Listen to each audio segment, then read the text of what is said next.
Donaldson again, writing a series with challenging characters, and also that seems to get totally misunderstood in a lot of reviews. But let's talk about it.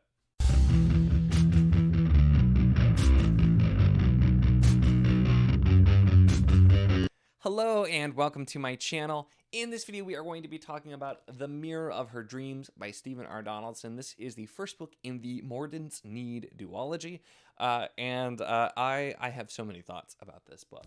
So what I'm going to say here is this is going to be slightly different from the normal reviews that I do. I tend to mostly do spoiler-free reviews and just kind of like let you know about the book. This one I want to talk a little bit more, but I'm still not going to go total spoiler here. I'm not going to tell you anything about like specific events or things that will spoil you for the plot, but I'm going to go into a little bit more depth specifically on the characters, specifically the main character, but talking a little bit about because this is yet another, and Donaldson gets a lot of flack with Thomas Covenant, and it's one of those things too that like some people who just don't like the character, which I totally get, and again here some people just aren't going to like the character, and that is fine. But I feel like both series get so much flack and get so many negative things said because people don't get the point or just bounce and just don't even want to agree. But I was looking at reviews for this, and like some of the negative things people are saying don't really make a lot of sense, but also require making like some big leaps in logic where they're trying to like say like make it sound like Stephen R. Donaldson, the author, is like a weird person, or like he's doing all kinds of stuff with this, and that it's just not the case. And so I really want to talk about it. So we will go into a little bit more depth than normal. And like I said, I think knowing that these things about the character, and I won't go into a ton of detail, that's going to be a spoiler, like I said, but knowing these things, I think will let you know if this is going to be something that you might connect with it, because I also feel like so much of it is just like people who don't either haven't gone through it or aren't close to anybody who's gone through trauma, just don't necessarily understand, I guess, how it can play out, because that's a lot to do with this book. So let's talk The Mirror of Her Dreams, which I posted the cover of this and somebody asked if it's romantic. It's not. There is definitely a romantic part of the plot, but it's not the focus, and it goes some weird path, but we will talk about that as well.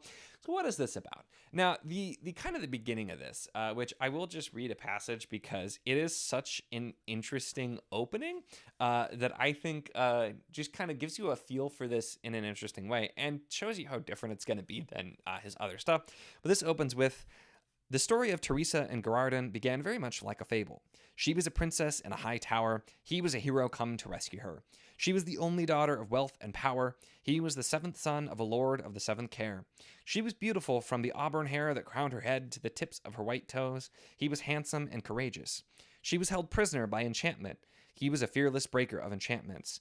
As in all fables, they were made for each other. Unfortunately, their lives weren't that simple. For example, her high tower was a luxury condominium building over on Madison, just a few blocks from the park. And then it goes from there and kind of describing as well here too. And he obviously is from the fantasy world, but that's kind of the start. So immediately doesn't really feel anything like what you get, but we delve into a lot more. And so it's talking about the character Teresa, who I do want to focus on here a lot as well. And the plot here as well is so. Gerardin is kind of a failed imager, is what they're called, the people who do imagery, the type of magic.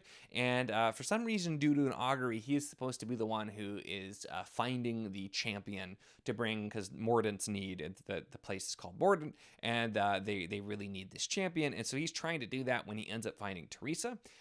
Teresa, whose apartment is covered in mirrors, which are magical in this world, and so that kind of is an important detail we'll get into a little bit more. And so brings her back in, and then we're looking at this world where this takes place largely just within a castle, and we hear about other things. So we're learning bits about the world, but a lot of this is plots and politics and scheming and betrayals and all this kind of stuff. It's kind of like reminds me of that way. It's like the Game of Houses from Wheel of Time and plenty of other things, where it's just all these plots, people playing the game. It doesn't matter if you think you're not playing the game, you're playing the game anyway. There's a lot of that going on, but also we learn about imagery, which involves mirrors, and the big thing there is you can translate things from the mirrors from other worlds. There's also some debate in there about whether it's really you're pulling it from another world or whether you're creating writing it, also relevant to the character journey as well. So it's really fascinating, and there's a lot of stuff going on here. But at the same time, we also are really focusing quite a lot on the character and the character of Teresa, which what I want to give kind of a defense of this character, who, while they could not be much more different than me in almost every way, I was able to really identify with and feel for despite that. And so kind of wanted to talk about this character of Teresa. So Teresa is in our world, in the real world, before she goes in, is very much somebody who just kind of feels like she barely exists and barely has agency. And in fact, she has mirrors all around her apartment, which is richly furnished from her father. We'll get into that. But also, the mirrors are to kind of like prove to herself that she exists, because she just feels almost like she doesn't exist. And that comes from her childhood, which was pretty traumatic in some ways, but also coming from, her father, who not only didn't really ever seem to love or care for her, but was of the mind that she basically exists to be seen, to be an object, but never to, speak or have emotions or have any sort of agency. And so that was her life. And that's what now in her job, where she goes and she works at like a mission, and people come in, with their problems, and she just kind of listens, and just that's it. And she doesn't really do anything. She copies documents, that sort of thing, and just feels like she really barely exists. So then for this person to go into a fantasy world and not only be the last person who's prepared to take action and be in the midst of all of these plots and schemes and this type of thing, already goes out to that, to go to there, but also to then have part of the debate on this system of magic, where some people think that if you are translated from mirror, you didn't actually exist prior. You might think you did, but you didn't actually exist prior. And have a character where not knowing that they don't really exist is actually almost a relief, because of their life and what they've gone through in their life. I just thought was such an interesting take on a character. Now, the complaints often are the character is extremely passive, and I feel like just from the brief explanation that I gave, that is 1000% on the page. I will note too, I'm not extrapolating anything here. This is all me just kind of explaining things that are told to you, but I feel like a lot of people, I guess, looked past, or maybe they DNF'd the book and didn't get there, or just gave it a bad rating saying, oh, the character is too passive. But yeah, the character is passive. Yeah, the character doesn't feel like they have any agency for a lot of it, because they don't, and because they are, and it's because that is what's been instilled into them. You get some other examples. Again, I don't want to go super in depth with anything that would be more spoilery, but you get some examples later and just are shown that what their life was like. But even like really, really early on, where they're talking about like, if they never come back to their own world, would anybody really miss them? Like their father would make a big deal with the police and, calling them out for not being able to find his daughter, but he wouldn't really care that she was gone. He has this really fancy apartment for her just so that she'll be out of his way and he won't have to actually see her. But has the status of saying that his daughter is taken care of. And, her job too, where she feels like she's easily replaceable as well. And, it's just, she just doesn't really feel like she matters or has any agency. And this ties in again to the system of magic a little bit, but the kind of the romance that's set up between her and Garrodin, I'm trying to remember if it's Garrodin or Garrodin, because I did listen to some of this on audio, but I also, my brain decides how something is pronounced the first time I read it, and even audio, it doesn't always correct it for me. But so it's kind of set up, these two young characters, and he's kind of the, he's very clumsy, he's not very good, but he's just has a lot of heart. But also, it doesn't progress the way you would think, because again, she doesn't really even barely understand the concept that somebody might find her to have value, to be an object of desire. And so that doesn't really even occur to her.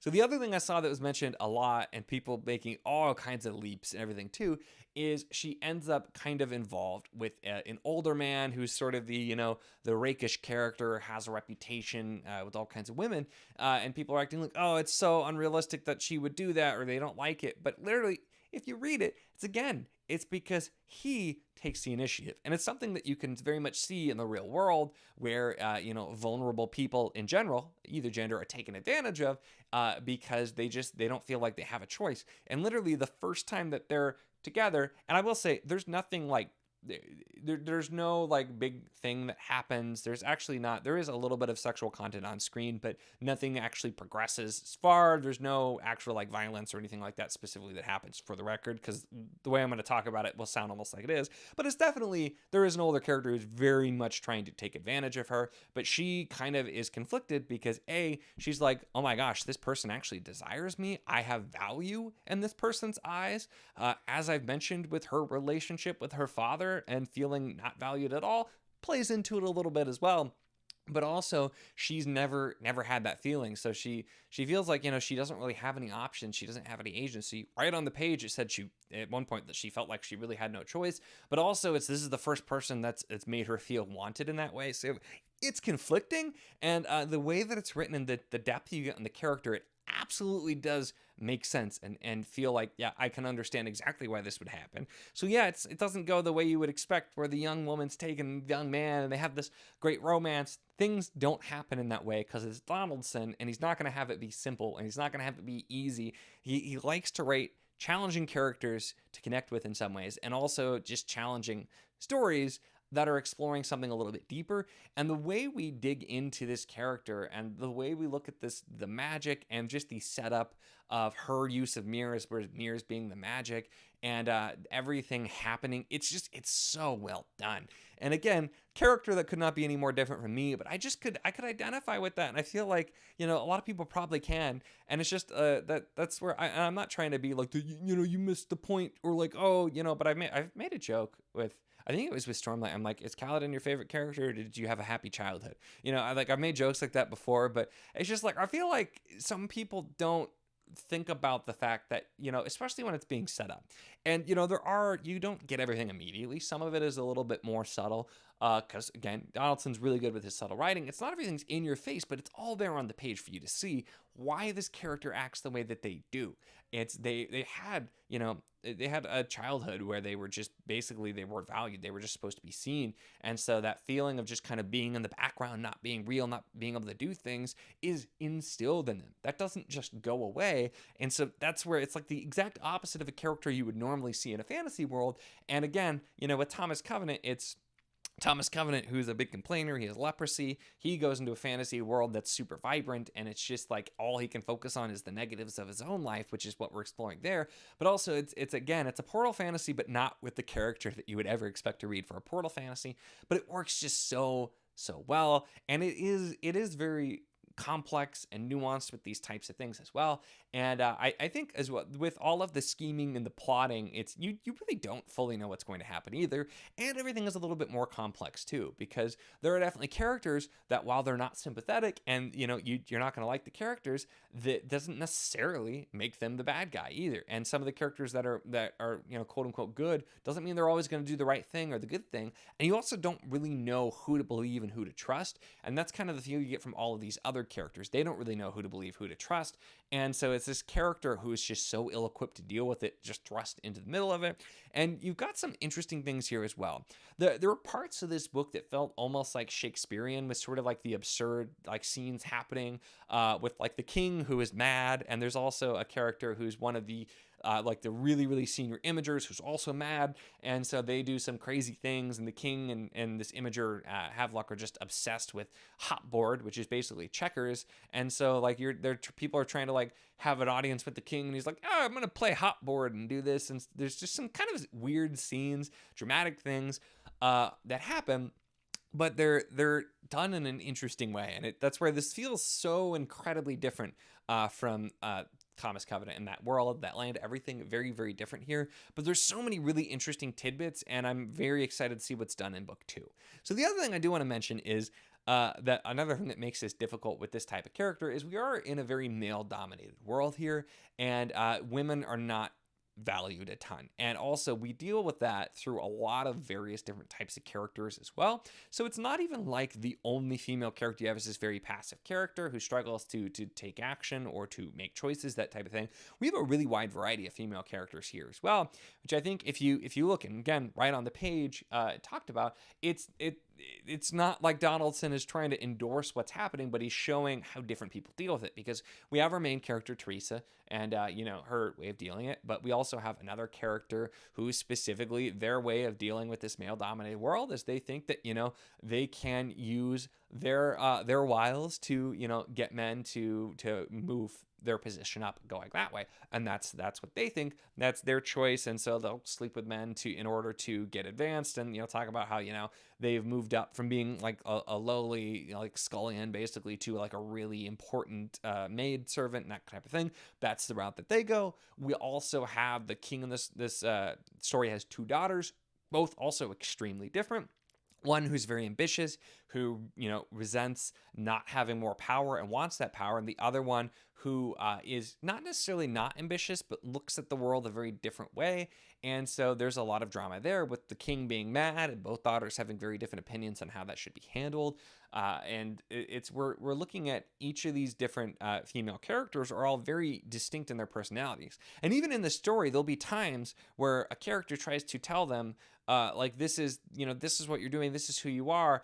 And there'll be like a line like, oh, they couldn't have been more wrong about this particular thing, but I could see why they got there, and that type of thing. So it's not even just like you're told who these characters are. Some characters will say they have this read on the character. That's not necessarily right. It's up to you to really see who these people are, but they're really well fleshed out characters, and we see that with the female characters, in actually a lot of ways are fleshed out more than the male characters, which is, even if you don't really look for it though, you might not even realize it if you're just somebody who's like, oh, I don't like that this is the way that this is done.